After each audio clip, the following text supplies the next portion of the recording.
I never thought a quiet garage light would be the start of something that would change the way I looked at myself. Or her. Or the quiet space in between two people who don't know what they're stepping into, but step anyway. That morning, I was just another guy with a job on the schedule.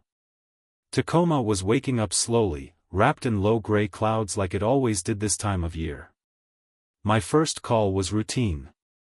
Loose outlet in a dusty office. In and out in under 30 minutes. The second call came just as I was finishing up. A woman needed someone to look at the lights in her garage. Flickering when she opened the door, sometimes coming back on, sometimes not. Not urgent, but she wanted it done today. The address was in one of those neighborhoods where the houses all have wide driveways and gates that open without you even touching them. I didn't feel out of place exactly, just aware of where I was. Aware that my boots still had dust from a crawlspace job I did the day before. Aware that my work truck didn't belong parked next to anything with a 3-car garage. When I pulled up, the gate was already open. The house was modern, glass, steel, stone. The kind of place that doesn't just look expensive, it sounds expensive when the door closes. I grabbed my toolbox, adjusted my sweatshirt, and made my way up the driveway.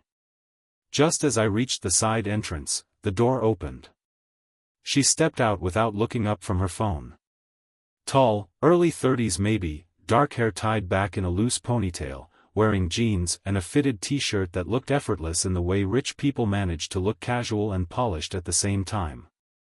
"You're here for the garage lights?" she asked, still scrolling. "Yeah. Josh, from Cascade Electric," I said. She nodded toward the garage door. "They cut out when I open the door. Sometimes they come back on. Sometimes they don't. It's annoying. I'll take a look." She didn't say anything else. Just turned and disappeared back into the house. I stood there for a second, alone in the quiet. The only sound was the distant hum of my truck's engine cooling down. Then I went to work. The problem wasn't complicated.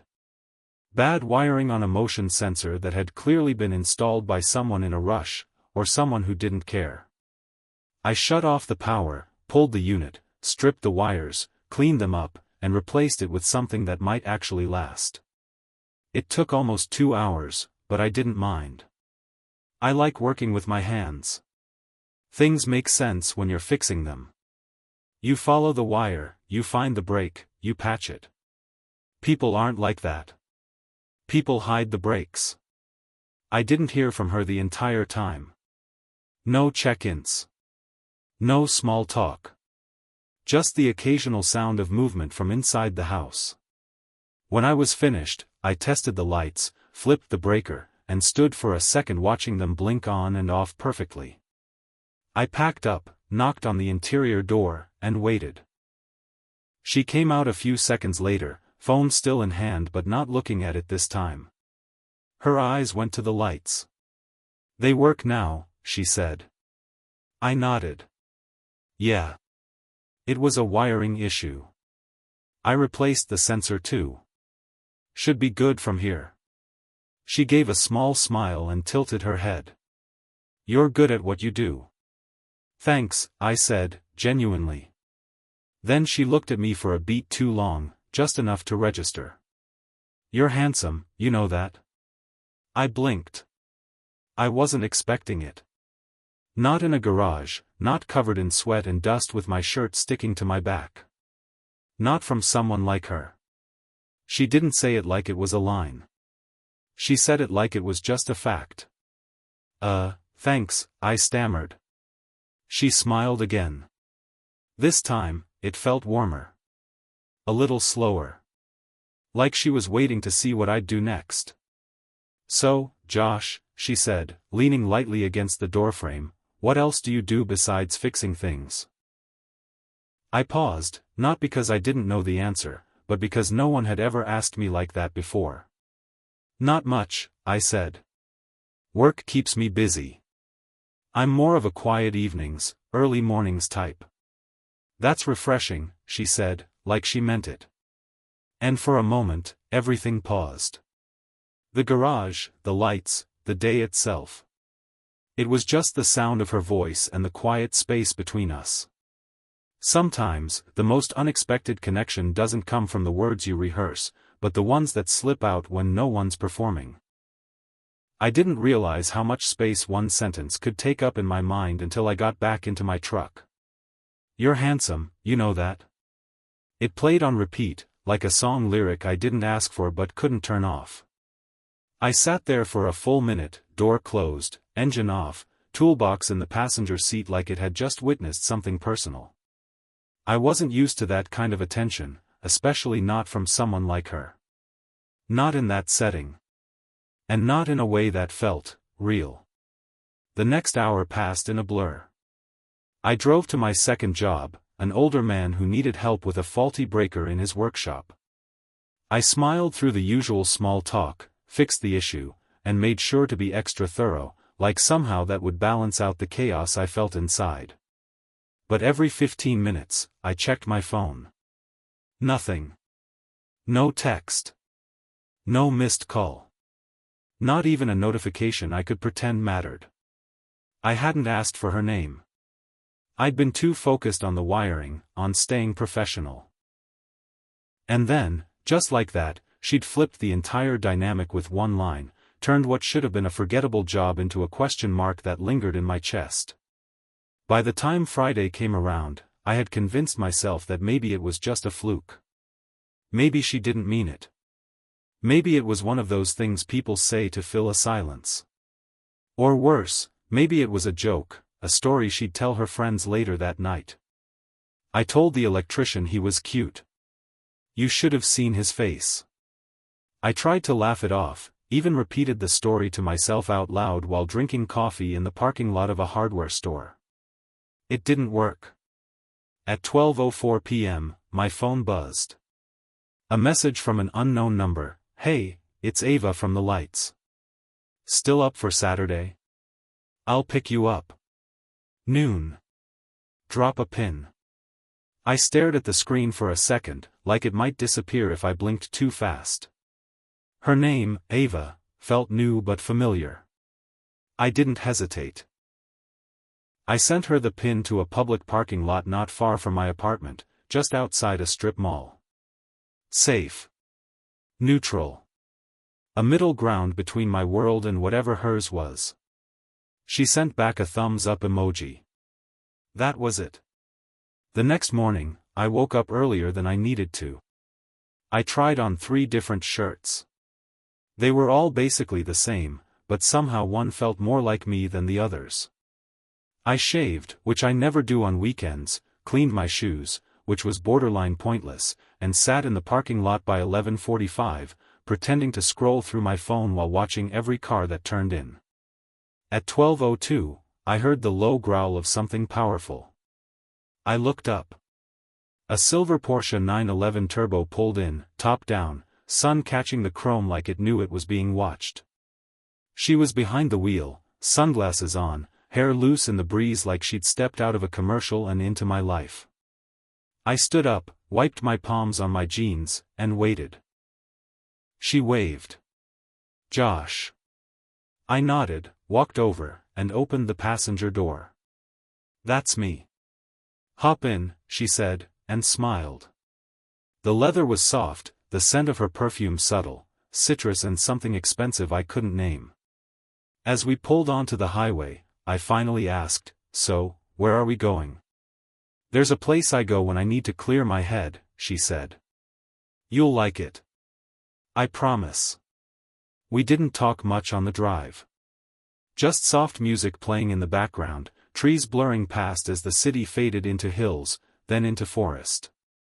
After about 40 minutes, she turned onto a narrow gravel road, the kind that crunches under the tires and makes you sit a little quieter.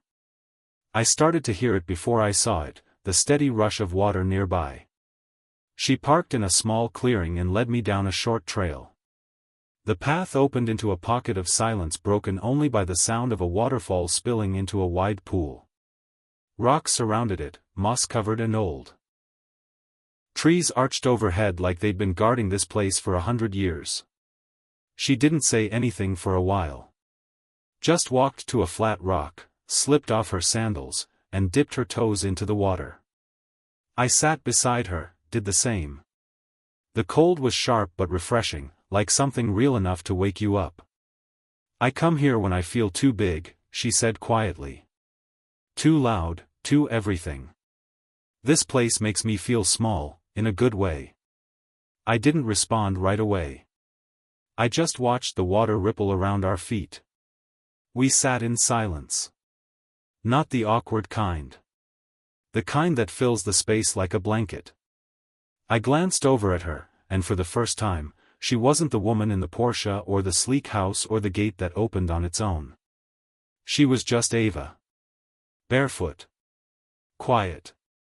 Real. I didn't think you'd show, she said after a while. I almost didn't, I admitted. She looked at me.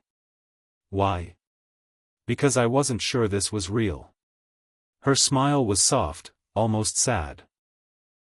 Sometimes the things that feel real are the ones we question the most. And just like that, I knew I was in trouble. The good kind. The kind you don't run from, even when you probably should. The days after the waterfall felt different, not in some dramatic, movie-ending way, but in the quiet spaces. The kind you don't notice until they shift. I was still waking up early, still tightening loose outlets and replacing panels, still driving from one side of Tacoma to the other. But it wasn't autopilot anymore. It felt like something inside me had started watching the world a little more closely, like the rhythm of that afternoon with her had settled into my bones.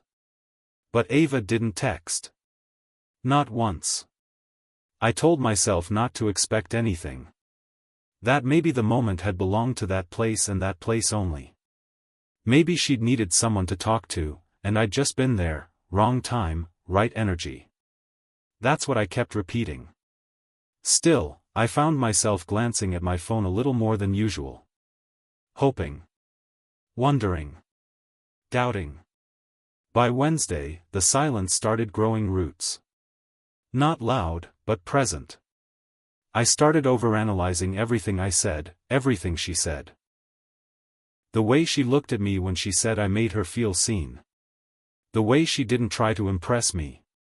The way she let her guard down in that clearing like she'd been waiting to exhale for years. But maybe it had just been a release, something temporary. I didn't tell anyone about her. Not my coworkers, not my buddy I usually vent to, not even my mom who always asked if I was talking to anyone interesting. It felt too uncertain, too fragile, like saying it out loud would snap it in half. But every time I drove past the grocery store where I bought snacks for the trip or the hardware store where we first met, something in me paused. It's funny how the most ordinary places start to carry weight after someone passes through them. I kept working. I said yes to every job, every client. I thought staying busy would help. But even while I was up on a ladder or knee-deep in someone's basement wiring, her face would flash through my mind. Not in that cliché, rom-com way. Just, quietly. Like background music you're not really aware of until it stops. By Friday afternoon, I was sitting in my truck again, same parking lot, same bad coffee. I stared at my phone for a long time before finally doing something about it. I found her number in my messages, hovered over it, then tapped call before I could talk myself out of it. She picked up on the third ring. Hey, she said, her voice calm and warm. Familiar in a way that made my chest loosen a little. Hey. It's Josh, I said, like she didn't already know. I know, she replied. I could hear the smile in her voice. I was hoping you'd call. That line stayed with me longer than it should have. I was hoping you'd call. Like I hadn't been the only one stuck in the quiet. We agreed to meet again that Sunday. This time, I told her I'd planned something. She didn't ask what it was. She just said, okay. I'll be ready. I didn't want to do anything fancy. No restaurants. No rooftop views. I didn't want her to think I was trying to match her world. I just wanted something simple. So, I planned a picnic. I borrowed a blanket from my mom, packed sandwiches, sliced fruit, and 2 glass bottles of lemonade that clinked softly in the small cooler I'd bought last minute. I even rented a car, not flashy, just clean, a silver Camry that wouldn't stall at a stoplight. On Sunday, I pulled up to her place just before noon. She was already outside, standing on the steps in a soft blue hoodie and black leggings. No sunglasses. No Porsche. No mask. She smiled when she got in. "Hey, picnic boy." I laughed, starting to relax. "You ready for a surprise?" "Always," she said. We drove about 30 minutes out to an old spot I used to visit with my dad when I was younger. An open field at the edge of an oak forest, with hills in the distance and a sky so wide it made your shoulders drop just looking at it. I parked under a tree, carried out the blanket, and started laying everything down while she wandered barefoot through the grass. We sat there for a long time. Talking. Eating. Laughing at how terrible I was at peeling oranges. She told me about a time she locked herself out of her own house. I told her about the squirrel that once short-circuited an entire neighborhood. It didn't feel like a date. It felt like something better. She went quiet at one point, just watching the trees sway. "You know what I liked most about the other day?" she asked softly. "What?" "You didn't look at me like you wanted anything. Not money. Not validation. Not even attention. You just looked at me." I didn't know what to say, so I just looked back at her the same way.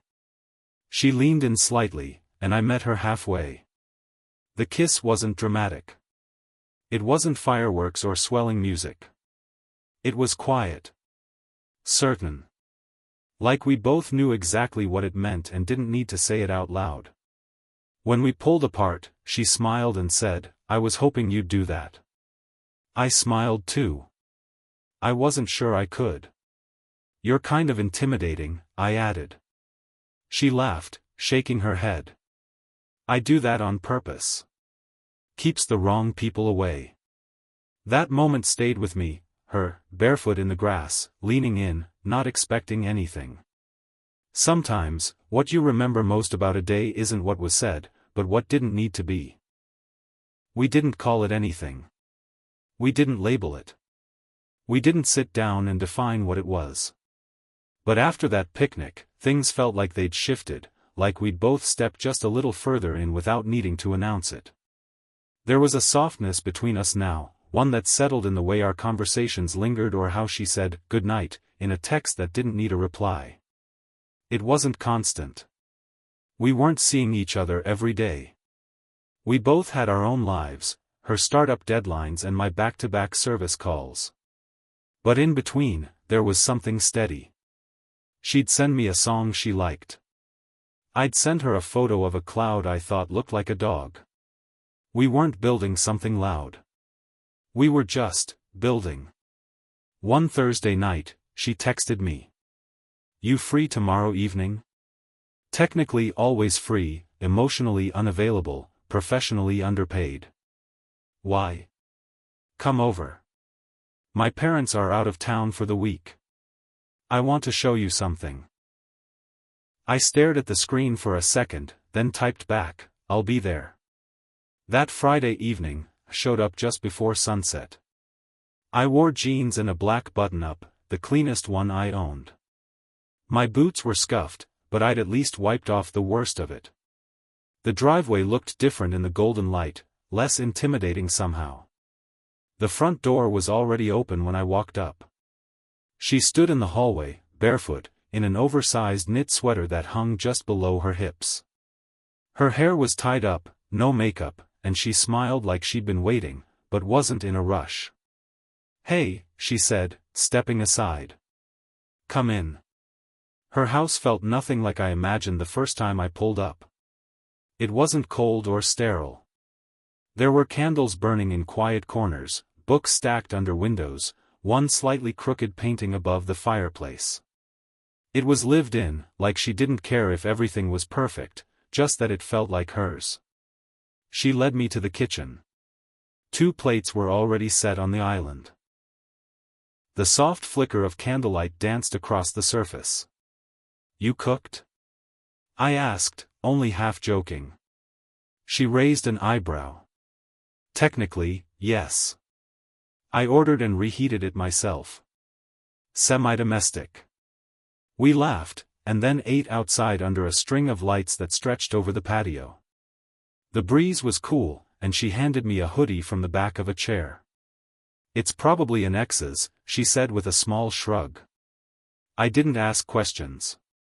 It didn't matter. We talked about work. She told me about a campaign she was working on for sustainable packaging.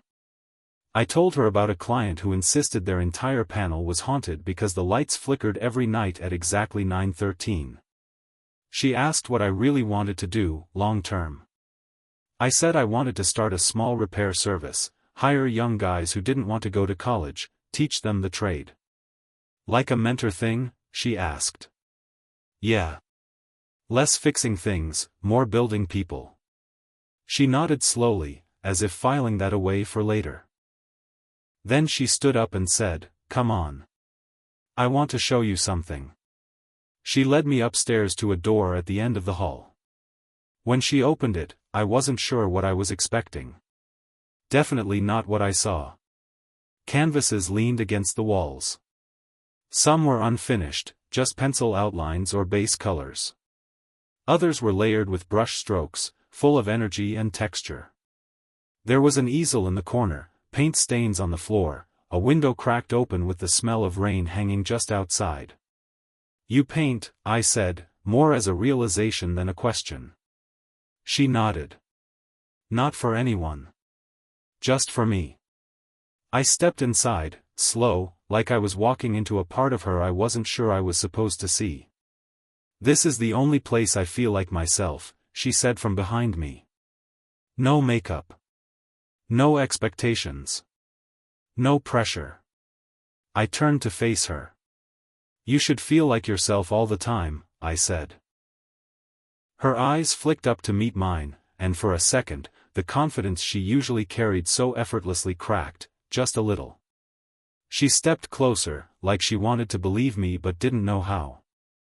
"I don't know what this is between us, Josh," she said quietly. "But I know I'm not pretending when I'm with you. That matters to me." I nodded. "I don't know what this is either. But I think about you all the time." We kissed again. Not because it was expected. Not because the moment was scripted. But because the space between us had already decided it. Later that night, we ended up on her couch, legs tangled, an old movie playing in the background. She rested her head on my shoulder, her breathing soft and steady. "You're the first person I've let in like this in a long time," she whispered. I looked down at her, hand resting lightly on her back. "I'm not going anywhere," I said. She smiled, but it was the kind that carried weight. Like she'd heard that before. "Don't say that unless you mean it." "I do," I whispered. And in the silence that followed, I knew it wasn't just a line. It was a promise I hadn't known I was making until I said it out loud. It's strange how quickly comfort can turn into confusion. One week you're sharing quiet moments under string lights, and the next, you're staring at your phone wondering if you imagined all of it. After that night at Ava's house, I didn't expect things to change. But in some quiet way, they did. We didn't text much after. A few simple exchanges, memes, random updates, half-finished thoughts. But the rhythm was different. I started noticing the spaces between our conversations more than the conversations themselves. That silence crept in, not heavy, but present. Like a question neither of us wanted to ask out loud. Still, I tried not to overthink it. I told myself we were both busy. That the space was natural. That not everything needed constant tending to stay alive. But then again, I'm not sure I believed it. Because in the middle of rewiring a ceiling fan or fixing someone's porch light, she'd still float into my thoughts. Not in a loud, dramatic way. More like a quiet hum I couldn't shut off. One night, I sat alone on my couch, TV on but muted. The apartment felt too quiet, too small. I picked up my phone a dozen times, scrolling through old messages, rereading our last conversation like it might tell me something new if I looked hard enough. But nothing had changed. Just a digital thread stretched thin between two people who hadn't really said anything for days. I kept thinking about her art studio. The unfinished canvases. The way she said that's where she felt most like herself. And how when I told her she should feel that way all the time, she didn't know how to answer. That look in her eyes, like part of her wanted to believe me but didn't quite trust the feeling. I thought about how easily I had said, "I'm not going anywhere." And how that promise, once spoken, started to echo. Because now I wondered what it meant to stay. Not just physically, but emotionally. To really be present in someone else's world. Even when it didn't look like your own. A few days later, we met up again. No plans. Just coffee and a walk through a local park.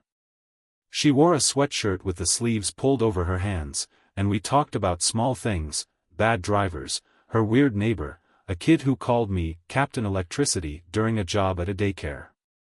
It was light. Easy. But there was something underneath it, like we were both holding our breath without realizing it. She asked me how work was. I said it was steady. She smiled and said that was good. Then she looked down and asked, "Do you ever feel like you're not supposed to be somewhere, but you're there anyway?" The question hit deeper than I expected. I knew what she meant. I'd felt it a few times, like when I walked into her world and everything felt just slightly too clean, too curated. Like I was the background noise in someone else's story. I nodded. Yeah. Sometimes I feel like the waiter who accidentally sat down at the table and forgot he didn't belong. She didn't laugh. She just looked at me for a long second, then said, "But maybe that's why you belong there. Because you're not trying to." That sat with me the rest of the night. Later, back at my apartment, we ended up on the floor, eating takeout from paper containers. She flipped through one of my old high school yearbooks she found on a shelf I hadn't touched in years. "You built a good life here," she said, half smiling. "It's not much," I replied. "But it's mine." She looked around. At the cracked countertop. The thrifted lamp that leaned too far to one side. The pile of tools near the door. And she nodded. "I like it." I believed her. Not because she said it, but because she didn't have to. That night, we talked longer than we usually did. Not about what we were doing, but what we wanted. She told me she'd been thinking of stepping back from her job. Said she was tired of pretending to care about metrics and deadlines that didn't mean anything to her. That maybe she wanted something smaller. Something quieter. Maybe even something creative. I told her I was thinking about finally registering my own business. Getting a van. Painting a name on the side. Not just working for someone else. Building something I could hand over to the next guy one day and say, "I made this." She went quiet for a bit, then looked at me across the dim living room and said, "What if we built something together?" I didn't answer right away. I just looked at her and realized she wasn't talking about a company. "Like us?" I asked. She nodded. "Yeah. Like us." And that one sentence felt like it changed the temperature in the room. Not in a rush, not in a panic, just a slow, steady shift into something neither of us had expected to want. Sometimes, the most meaningful questions aren't asked for answers. They're asked to see if the other person is brave enough to stay in the silence with you. We didn't make a big deal out of it. No milestones. No anniversary talk. Just more time spent together, little by little. Sometimes it was breakfast burritos on the tailgate of my truck after a job. Sometimes it was wine and silence on her balcony, both of us too tired to say much but still not ready to be apart. And that was the thing, it never felt like an obligation. It felt like a choice.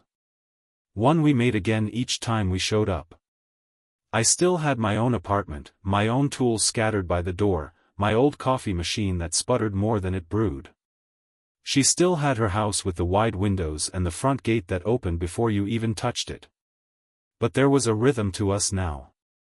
Separate, but not distant. Different, but not disconnected. One Saturday, she texted me, "Meet me at the waterfall?" It had been a while since we'd gone back. Life had gotten louder. Work had picked up for both of us, and there hadn't been room for quiet things. But I said yes right away, packed 2 coffees and a box of still warm donuts, and hit the road. She was already there when I arrived, sitting on the same rock where she first dipped her toes in the water. She wore an old hoodie, no makeup, her hair tied up loosely like it always was when she wasn't trying to be anyone. She looked over her shoulder as I approached and smiled, soft and familiar. "You brought donuts," she said, reaching for the box before I'd even set it down. "I brought coffee too," I said. "Because I'm not a monster." We sat for a while, not talking. Just listening to the water and the wind moving through the trees. Every now and then, she'd lean into my shoulder for a second, like she was making sure I was still there. After a long pause, she said, "I never thought I'd fall for the guy fixing my lights." I looked at her and smiled. I never thought the girl who owned that house would invite me back. She laughed softly and shook her head. "Well, you're more than just the electrician now."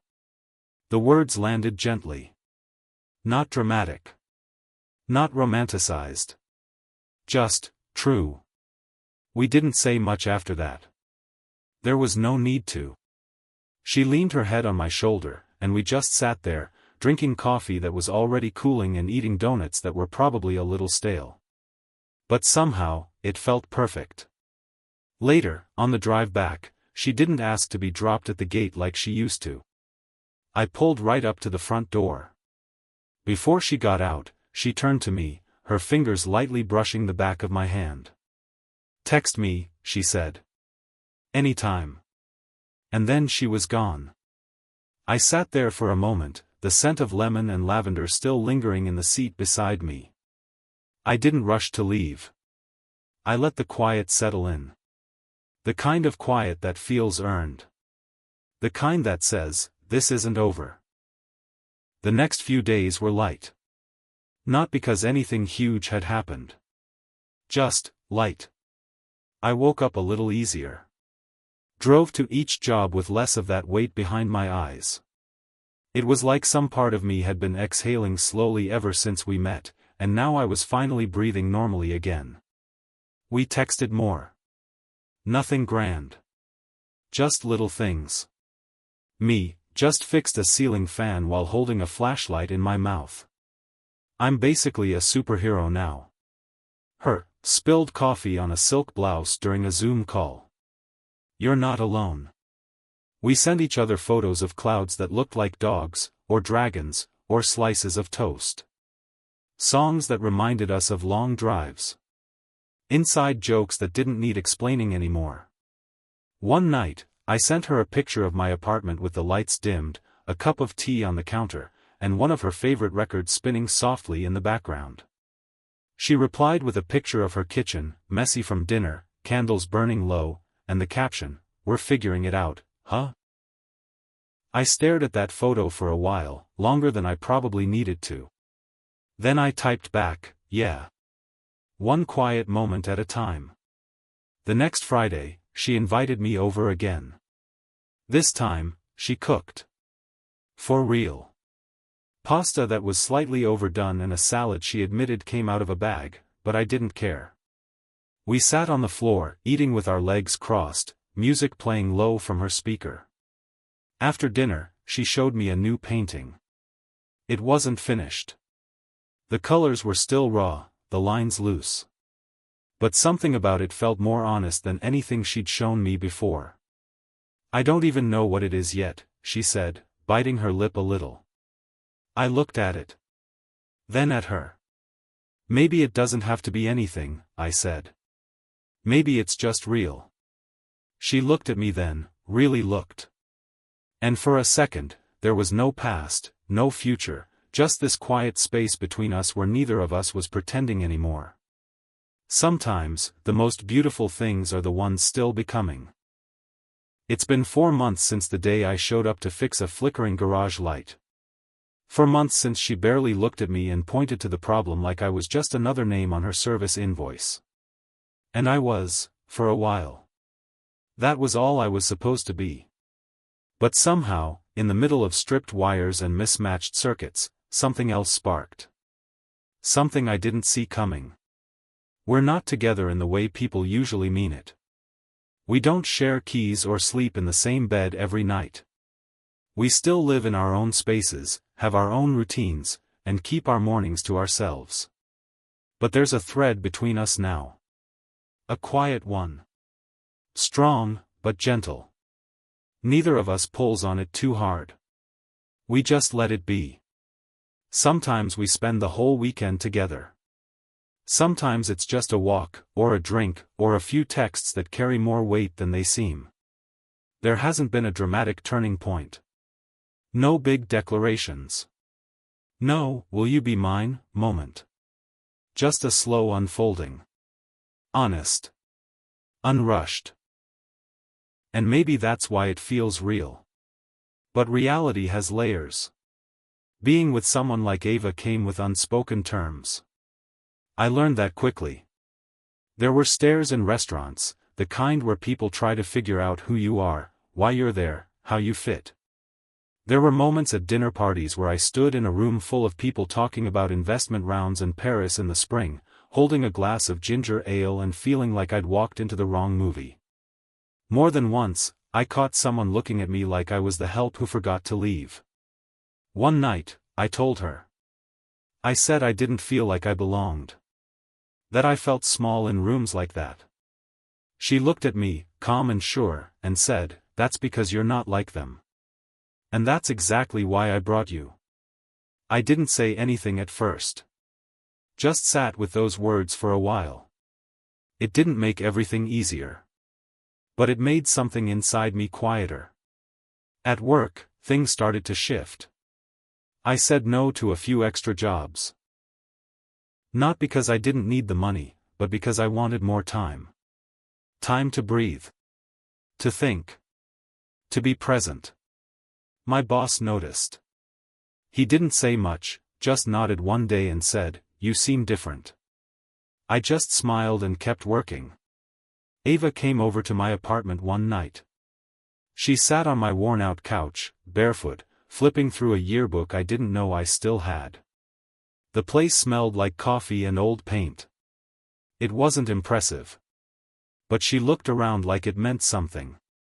"You've built a good life here," she said.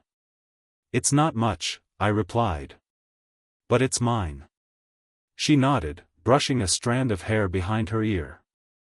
"That's what makes it good." That night, we talked about what we wanted. Not someday. Just, next. She told me she was thinking of stepping away from her corporate job. Said she was tired of pretending to care about numbers that didn't mean anything to her. She wanted to build something smaller. More personal. More her. I told her I was finally filing the paperwork for my own repair service. Getting the van. Building the brand.